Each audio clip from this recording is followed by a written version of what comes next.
शादी करके जब अंजू पहली बार ससुराल आई तो प्रवीण को पति के रूप में पाकर अंजू के सारे सपने चूर चूर हो गए, क्योंकि उसके प्रति प्रवीण का रंग सांवला और कद नाटा था। वह अंजू से उम्र में भी काफ़ी बड़ा था। अंजू ज़्यादा पढ़ी लिखी तो नहीं थी, मगर थी बहुत खूबसूरत, गोरी रंगत और मखमली जिस्म की मालकिन थी वो। फिल्मी हीरो जैसे पति की कल्पना की थी, लेकिन अंजू की सोच के विपरीत उसके पति का रंग रूप था। प्रवीण सीधा साधा और नेक इंसान था, बहुत प्यार करता था और उसे खुश करने के लिए बहुत अच्छे अच्छे तोहफे लाता था। मगर अंजू मुंह बिचकाकर तोहफे एक और रख देती। वह हमेशा तनाव में रहती। उसे पति के साथ घूमने फिरने में भी शर्म महसूस होती थी। अंजू तो अपने देवर रोहित पर भी फिदा थी। पहली नज़र में ही वह उसकी दीवानी हो गई थी। रोहित अंजू का हम उम्र भी था और खूबसूरत भी। अंजू को लगा कि उसके सपनों का राजकुमार तो रोहित ही है। प्रवीण की नई नई नौकरी थी, उसे बहुत काम फुर्सत मिलती थी। अक्सर वह घर से बाहर ही रहता था। ऐसे में अंजू को देवर साथ बेहद भाता। वह उसके साथ खूब हंसी मजाक करती। अपने देवर को रिझाने के लिए अंजू उसके इर्द गिर्द मंडराती रहती। जानबूझकर वह साड़ी का पल्लू सरका कर रखती। उसके गोरे खूबसूरत बदन को रोहित जब चोर निगाहों से घूरता तो अंजू के दिल में शहनाइयाँ बज उठी। वह चाहती थी कि उसका देवर उसके साथ छेड़छाड़ करे, मगर लोक लाज के डर और घबराहट के चलते रोहित ऐसा कुछ नहीं कर रहा था। अपने देवर की तरफ से कोई पहल ना होते देख अंजू उसके और करीब आने लगी। वह उसका खूब ख्याल रखती। बातों बातों में वह रोहित को छेड़ने लगती। कभी उसके बालों में हाथ फिराती तो कभी उसके बदन पे कहलाती। कभी चिकोटी काटकर वह खिलखिलाने लगती तो कभी उसके हाथों को अपने सीने पर रख कर कहती, देवर जी देखो मेरा दिल कैसे धक धक कर रहा है। जवान और खूबसूरत भाभी की मोहक अदाओं से रोहित के मन के तार झनझना उठते। उसके तन बदन में आग सी लग जाती। वह भला कब तक खुद को रोक रखता। धीरे धीरे वह भी खुलने लगा। देवर भाभी एक दूसरे से चिपके रहने लगे। दोनों खूब हंसी ठिठोली करते। वह एक दूसरे की चुल लफ्जियों से खुश होते। वह अपने हाथों से एक दूसरे को खाना खिलाते, साथ साथ घूमने जाते। कभी पार्क में समय बिताते तो कभी सिनेमा देखने चले जाते। एक दूसरे का साथ उन्हें अपार सुख से भर देता। दोनों की नज़दीकियाँ बढ़ने लगी। देवर के प्यार से भाभी को बेहद खुशी मिलती। हंसती खिलखिलाती अंजू को रोहित अपने बाहों में भरकर चूम लेता तो कभी गोद से उठा लेता, कभी उसके सीने पर सिर रखकर रोहित कहता, इस दिल में अपने लिए जगह ढूंढ रहा हूँ, मिलेगी क्या? चलो देवर जी फिल्म देखने चलते हैं। एक दिन अंजू बोली, हाँ भाभी चलो, अंतरा टैकीज में नई फिल्म लगी है। रोहित खुश होकर बोला और कपड़े बदलने के लिए अपने कमरे में चला गया। अंजू कपड़े बदलने के बाद आईने के सामने खड़ी होकर बाल संवारने लगी। अपना चेहरा देखकर वह खुद से भी शर्मा गई। बन ठन कर जब वह निकली तो उसका देवर उसे देखता ही रह गया। तुम इस तरह क्या देख रहे हो देवर जी? तभी अंजू इठलाते हुए हंसकर बोली। अचानक रोहित ने अपनी भाभी को पीछे से बाहों में भर लिया और उसके कंधे को चूम कर बोला, बहुत खूबसूरत लग रही हो भाभी, काश हमारे बीच यह रिश्ता ना होता तो कितना अच्छा होता। अच्छा तो तुम क्या करते? अंजू शरारत से बोली।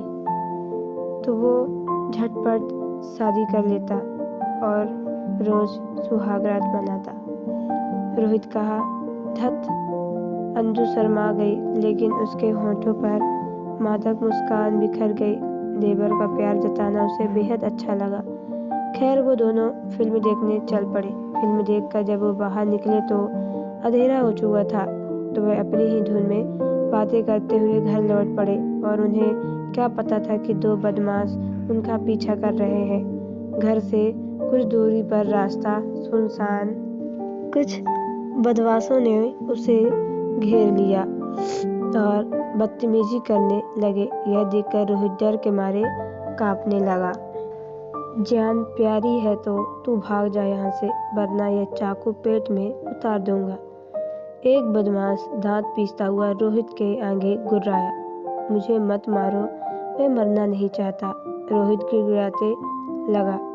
जब तुझे छोड़ दिया, अब फूट ले यहाँ से, वरना मुझे छोड़कर मत जाओ रोहित, मुझे बचा लो। तभी अंजू घबराए लहजे में बोली, लेकिन उसके देवर ने जैसे कुछ सुना ही नहीं।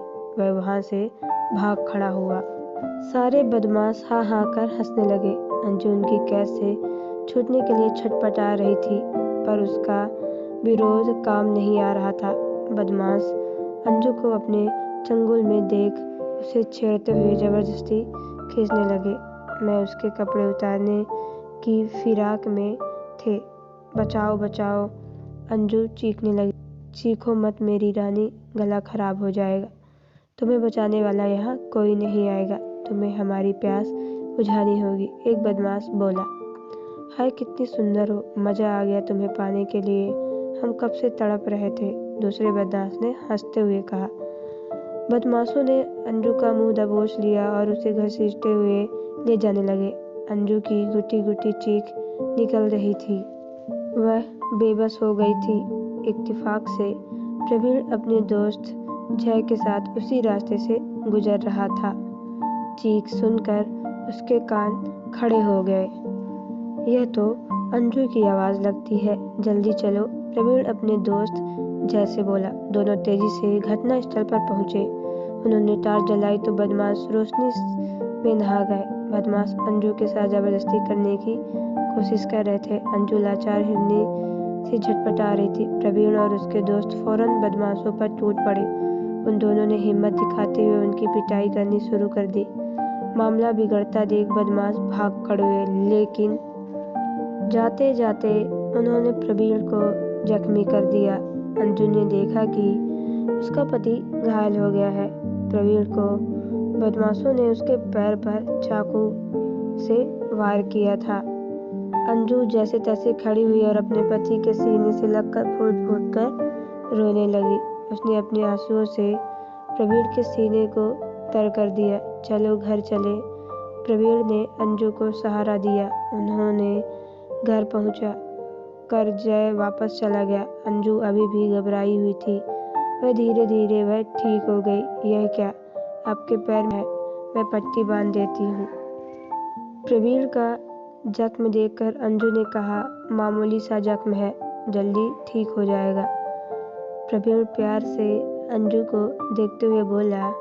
अंजू के दिल में पति का प्यार बस चुका था। अपने पति से नजरें मिलते ही वह शर्मा गई। वह मासूम लग रही थी। उसका प्यार देखकर प्रवीण की आंखें छलछला आईं। बीवी का सच्चा प्यार पाकर प्रवीण के वीरान दिल में हरियाली छा गई। वह अंजू को अपनी बाहों में भरने के लिए मचल उठा। इतने में अंजू का देवर रोहित सामने आ गया। वह अभी भी घबराया हुआ था। बड़े भाई के वहां आ जाने के बाद उसने अपनी भाभी का हाल चाल पूछना चाहा तो अंजू ने उसे दूर रहने का इशारा किया। तुमने तो मुझे बदमाशों के हवाले ही कर दिया था। अगर मेरे पति समय पर ना पहुंचते तो मैं लूट ही गई थी। कैसे देवर हो तुम। जब अंजू ने कहा तो उसके देवर का सिर शर्म से झुक गया। इस एक घटना ने अंजू की आंखें खोल दी थी। उसे अपनी घटिया करतूत पर बहुत बड़ी शर्म आ रही थी। मन ही मन उसने कसम खाई कि अब वह अपने देवर के नाजायज संबंध नहीं रखेगी। अंजू को अपना पति ही सच्चा हमदर्द लग रहा था। वह अपने पति पास कमरे में चली गई और दरवाजा बंद कर लिया। तो दोस्तों, आपको ये स्टोरी कैसी लगी कमेंट बॉक्स पे ज़रूर बताएं। अगर आप मेरे चैनल पर नए हो तो चैनल को सब्सक्राइब करके बेल आइकन को प्रेस कर लें, ताकि आने वाली वीडियो का नोटिफिकेशन आपके मोबाइल पर सबसे पहले पहुंचे, क्योंकि मैं ऐसे ही वीडियो आप लोगों तक लाती रहती हूँ। तो चलिए मिलते हैं नेक्स्ट वीडियो पे। Okay bye, take care.